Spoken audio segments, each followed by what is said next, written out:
Hey, it's DC here with Genesis Fitness and Performance. Today I'm going to tell you guys some ways to kind of open up thoracic mobility by using wall squat and a couple different variations to allow yourself to really kind of progress and make sure that your squat stays healthy, your hips stay healthy, and your shoulders stay healthy. So if you've been training for any point in time or actually looked at mobility, you kind of know, I'm sure you found and discovered what a wall squat traditionally looks like in terms of turning around, facing the wall, putting your toes as close to the wall as possible. Hands are just going to go out to the side, and you go down as far as you can until you feel that sticking point or you start falling backward or forward. So right there, good. So one of the problems that always happens is when you have some immobile people or clients or athletes that come in and try to do that, they are not going to be able to really hold that position or find a way to kind of get past that position to allow themselves to stretch out. Mostly it's their hips and thoracic mobility. So one of the ways we discovered the way to fix that is we will have the person take basically like a kettlebell, so grab that 35-pound kettlebell. They're going to hold it just like they would in a kettlebell goblet squat, turn around, and perform a wall squat just the same. And now it's going to force them to keep that chest up and do the exact same thing they have been doing.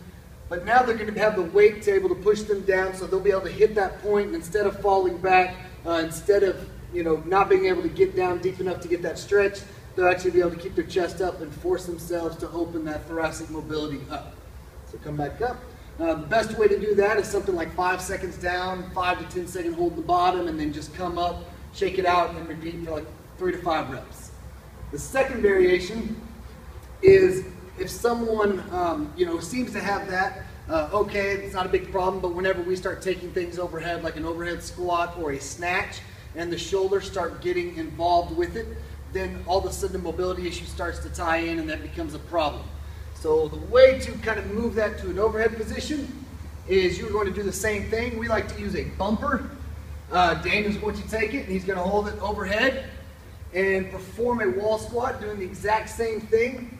The two things you want to make sure they don't do is the weight is not going to rest onto the wall, but they will go down and pause right there. And the first thing that's going to happen if they lose that mobility is their arms are going to start bending. So you're going to come in and press and lock that out, and you can kind of see he's shaking. It's a typical, difficult position to hold. Come back up. And then you'll hold them there, and they'll feel it start loosening up.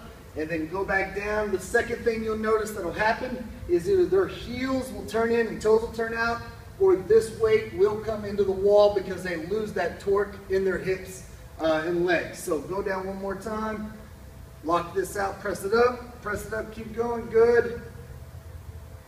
And then come back up, good. You can sit down. So typically you want to go, we like to just hold that basically as a stretch for 30 seconds. The way that's going to happen is a lot of people will rest that on there and they won't have that chest, the ability to pull their chest up to allow them to get that stretch. So focus on getting that chest up. Add those two things into your warm-up or mobility session to make sure that you're squatting healthy. And as a good example, Daniel's just going to show you his normal air squat, and you can kind of see just how difficult it is to do those with the weight. So just go ahead. See, he has the general mobility, but once you put him on the wall, things start to get tightened. It's difficult to get those loose. So thanks for checking out the video. Comment below if you have any questions, and see you guys later.